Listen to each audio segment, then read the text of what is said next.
Suka, good luck.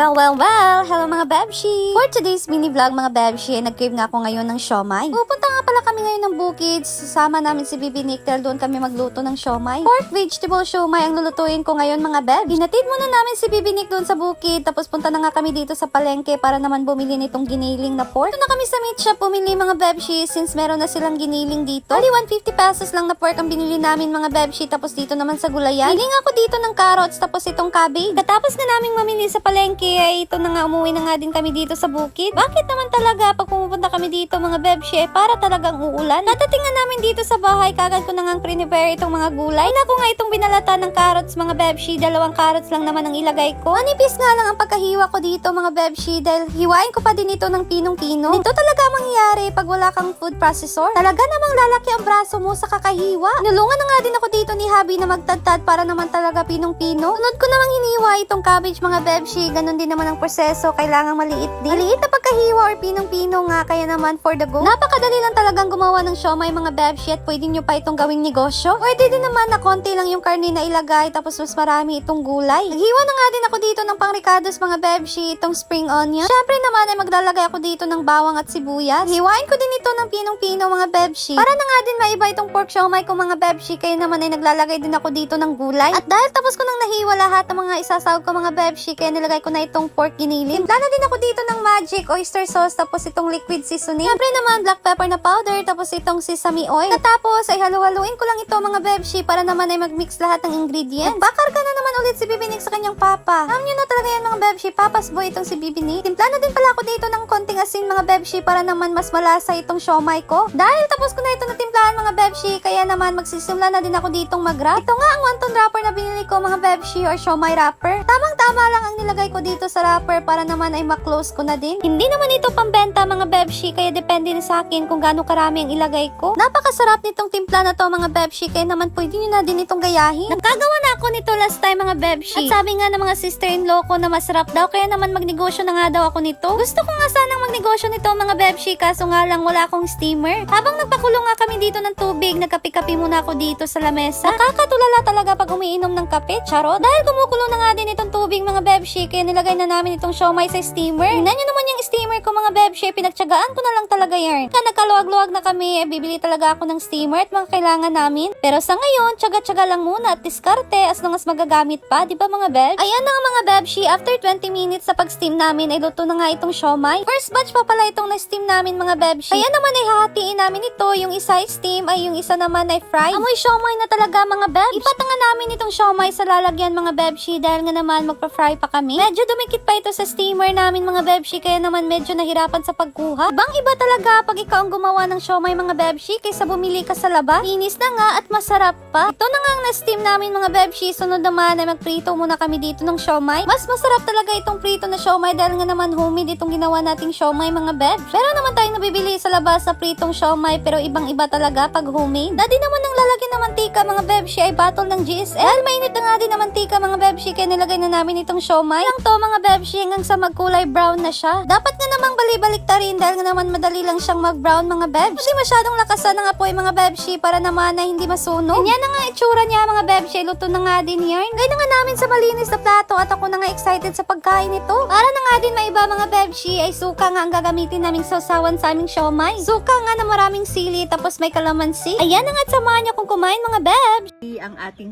pork veggie siomai. So, fry version and then ito is steam. So, na-steam. Mas gusto ko kasi yung steam and then try din namin tong fry. Ayan. So, suka lang yung sausawan natin mga Bebsh. Nakakasawa na kasi yung chili oil. So, ito namang suka ang gamitin natin, di ba? So, ang daming sili para naman maanghang. Ayan. So, kakain ako mga Bebsh. Nain ko tong fried. So natin sa maanghang na suka. Good luck.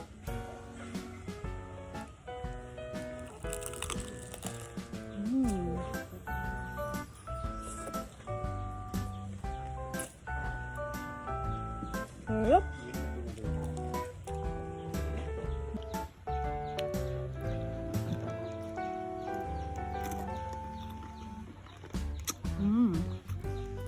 Sarap.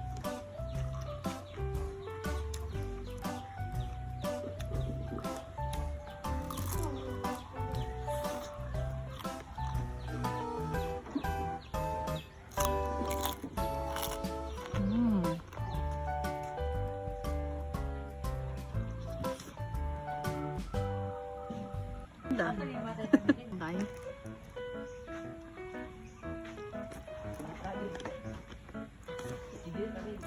Gidodo. Ubus agad. Mama na, mama.